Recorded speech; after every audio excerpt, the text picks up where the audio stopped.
Signal দিয়েছিলাম, কিন্তু তখন দেশের জনগণ ছিল ভোটের পক্ষে এবং তখনকার নেতা আওয়ামী লীগের নেতা শেখ মুজিবুর রহমান এবং মৌলানা ভাসানী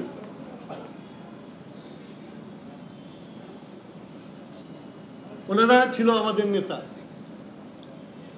মৌলানা ভাসানী কোনো মতেই ভোটে যেতে রাজি ছিলেন না, এমনকি গোল টেবিলেও যেতে রাজি ছিলেন না, কিন্তু শেখ মুজিবুর রহমান সাহেব গিয়েছিলেন, ঘুরে এসেছিলেন এবং ইহিয়া খানের লিগাল ফ্রেমওয়ার্কের আন্ডারে নির্বাচন করেছিলেন। তারপরে বাকি ইতিহাস তো সবাই জানে, জাতি চলে গেছে স্বাধীনতার জন্য, কিন্তু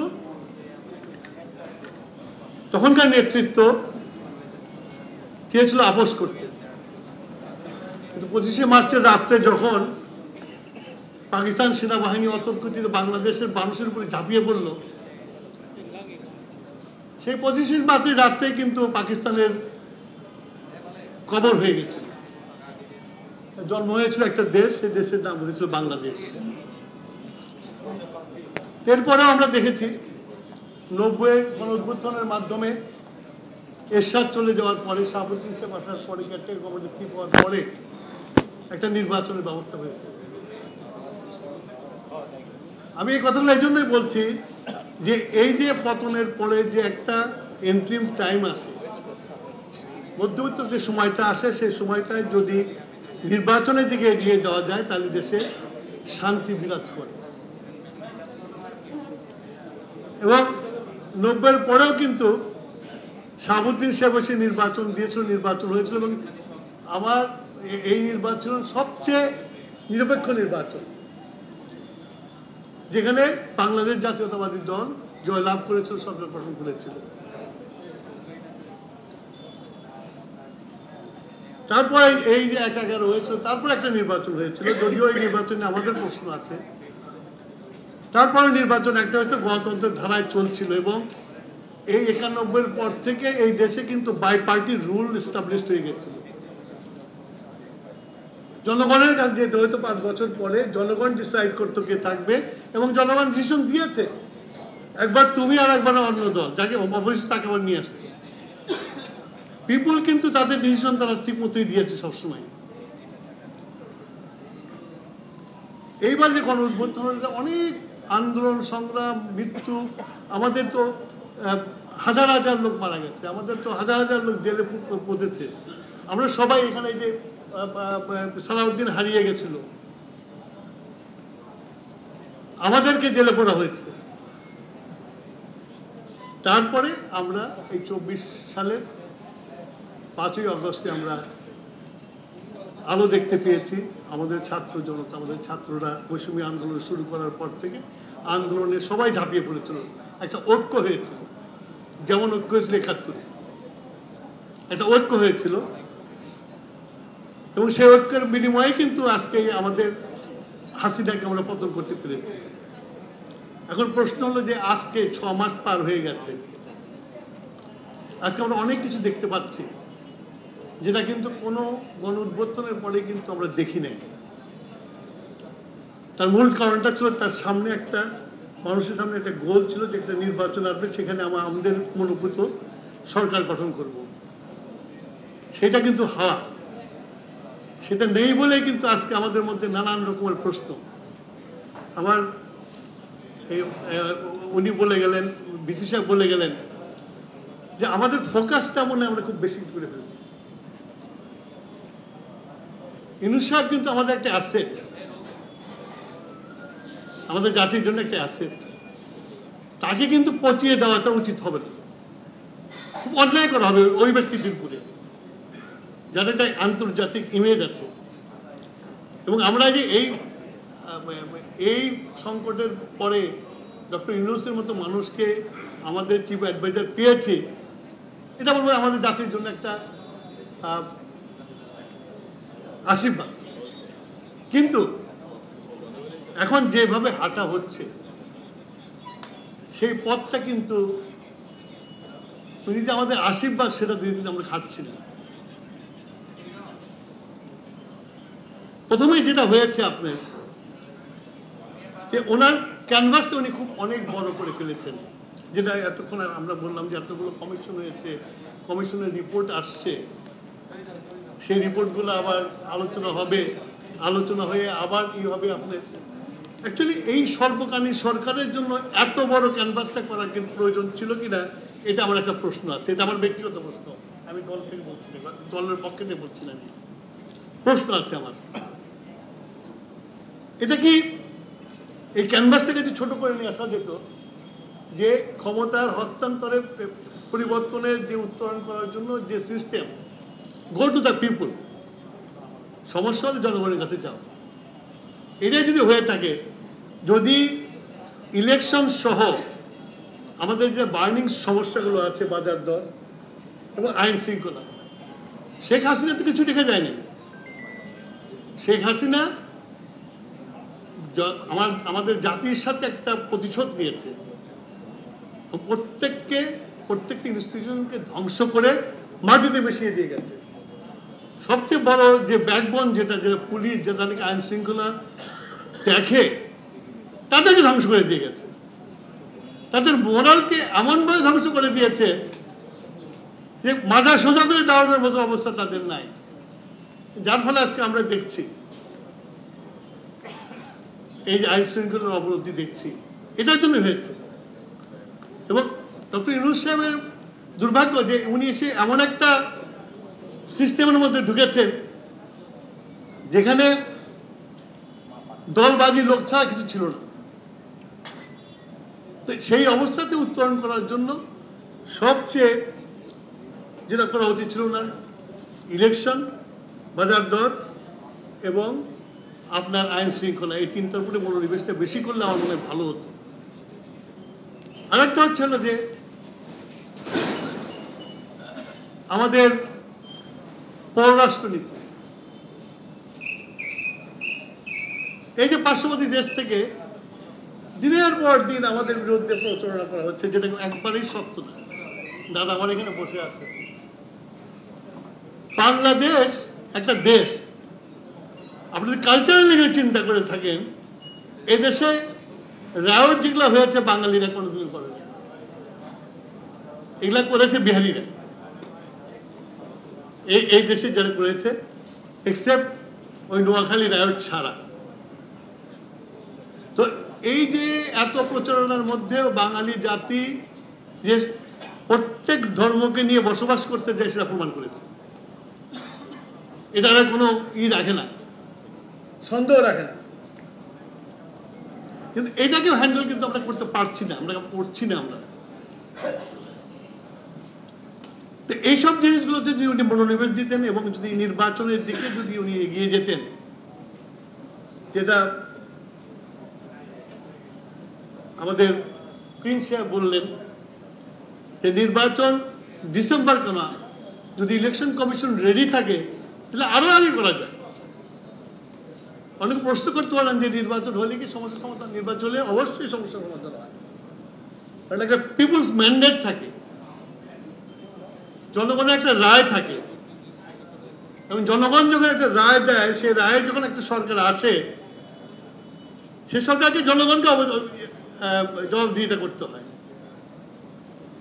এখন কিন্তু জনগণ জানে না কার কাছে জবাব চাইবে, তখন তো তাদের নির্বাচিত প্রতিনিধিরা তাদেরকে ধরতে পারে, ধরেও তারা। সুতরাং আমি মনে করি ইলেকশন দিতে হবে, ইলেকশনের বিকল্প নাই। যে অধিকার শেখ হাসিনা কেড়ে নিয়ে গেছিল জনগণের কাছ থেকে, পরপর 4টা নির্বাচন জনগণ পার্টিসিপেট করতে পারে নাই। এই যে জনগণ যে বেরিয়ে পড়েছিল, তার যে জন্মগত অধিকার ভোট, সেটাই দিতে পারে নাই সে। এবং 16 বছর কিন্তু 1.5 যুগেরও বেশি। যে ছেলেটার বয়স 5 বছর ছিল হাসিনা যখন ক্ষমতা এসেছিল, সে বয়সের ছেলেটার বয়স কিন্তু 21 বছর হয়ে গেছিল, সে ভোট দিতে পারেনি। তো এই ভোটের এই প্র্যাকটিসটা যদি আমরা শুরু করতে পারি, এবং জনগণ যদি জনগণের মনোনীত সরকার গঠন করতে পারে, জনগণ তাদের অধিকার তারা আদায় করে নেবে। বাঙালি জনগণ আগেও প্রমাণ করেছে, এখনো প্রমাণ করেছে। আমি যেটা বললাম যে আমাদের তো বয়স হয়ে গেছে, আমরা যেটা দেখেছি, দেখে এটাই শিখেছি যে আজকে আওয়ামী লীগ পালিয়ে গেছে। আওয়ামী লীগের পালিয়ে যাওয়ার চরিত্র কিন্তু আজকে নতুন না। 71-এ যখন পাকিস্তানিরা যখন আমাদেরকে আক্রমণ করলো, তখন কিন্তু বাংলাদেশের জনগণ কোনো এমপিকে খুঁজে পায় নাই। হতাশা ছিল, কোথায় যাব আমরা, কার কাছে যাব আমরা। সেই সময় ওই যে জিয়াউর রহমানের একটা ঘোষণা মানুষের মধ্যে একটা আন্দোলন সৃষ্টি করেছিল যে আমাদের বাঙালি সৈন্যরা যুদ্ধে নেমে গেছে। আমরা তো ভয় পেয়ে গেছিলাম, ওই আক্রমণের পর আমরা ভয় পেয়ে গেছিলাম যে আমরা কিভাবে লড়াই করবো এদের সাথে, এরকম ফ্রেঞ্চ সশস্ত্র বাহিনীর সাথে আমরা কিভাবে লড়াই করবো।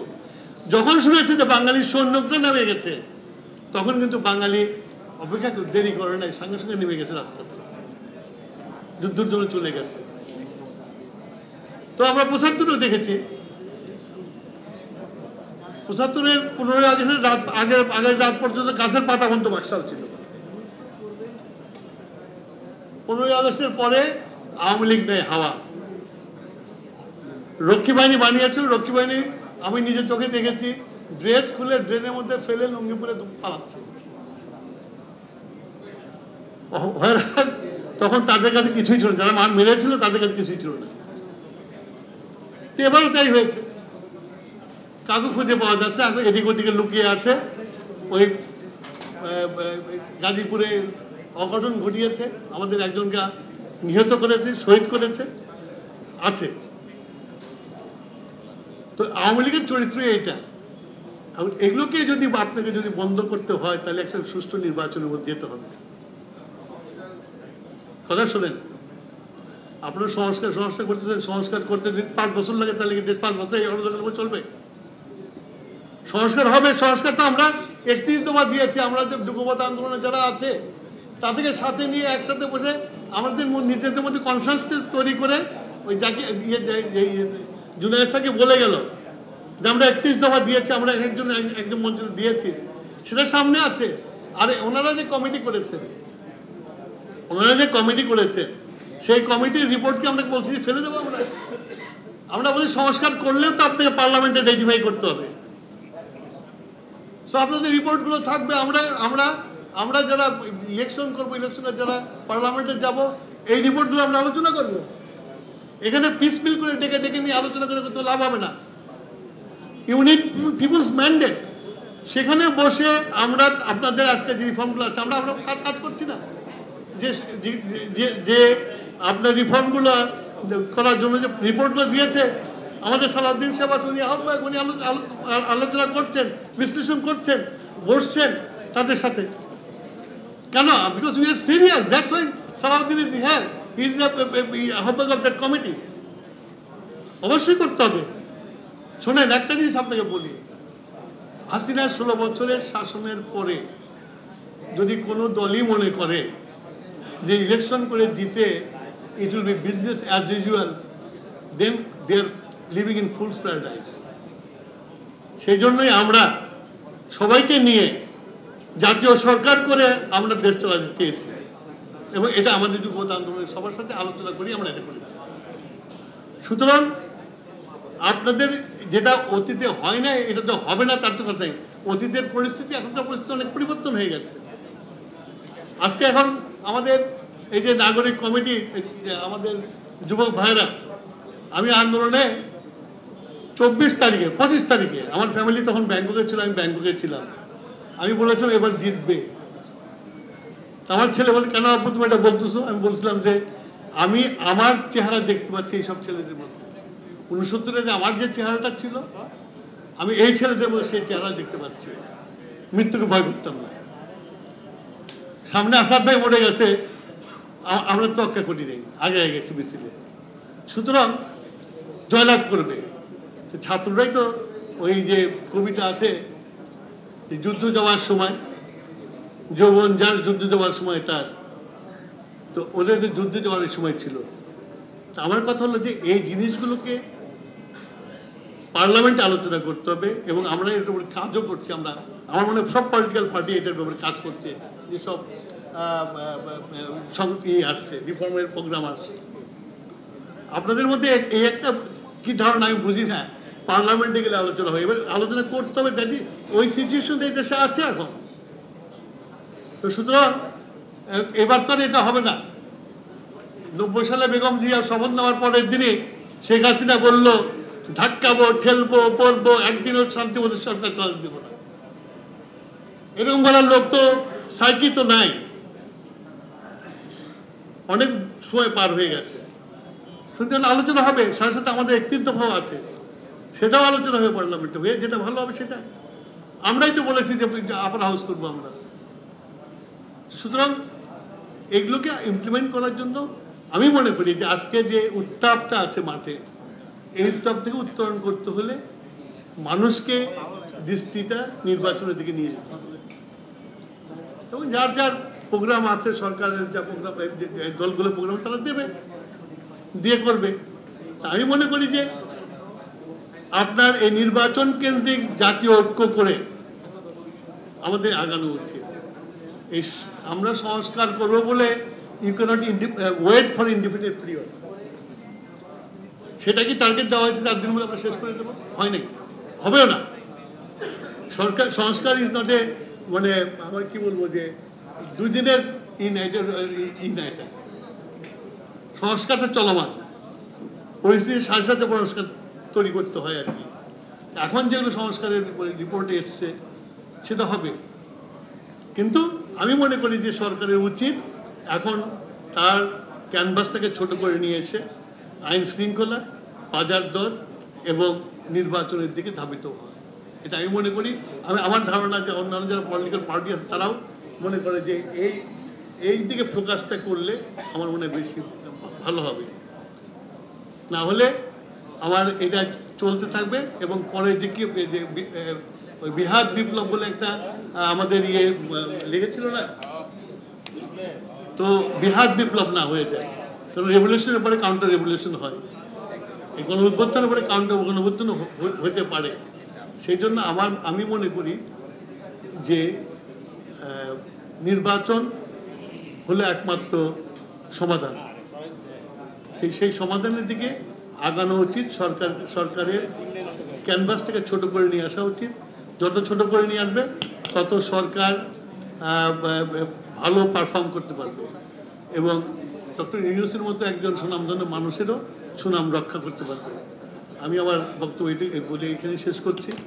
আর আমাদের সালাউদ্দিন সাহেব আছেন আর দলের পক্ষ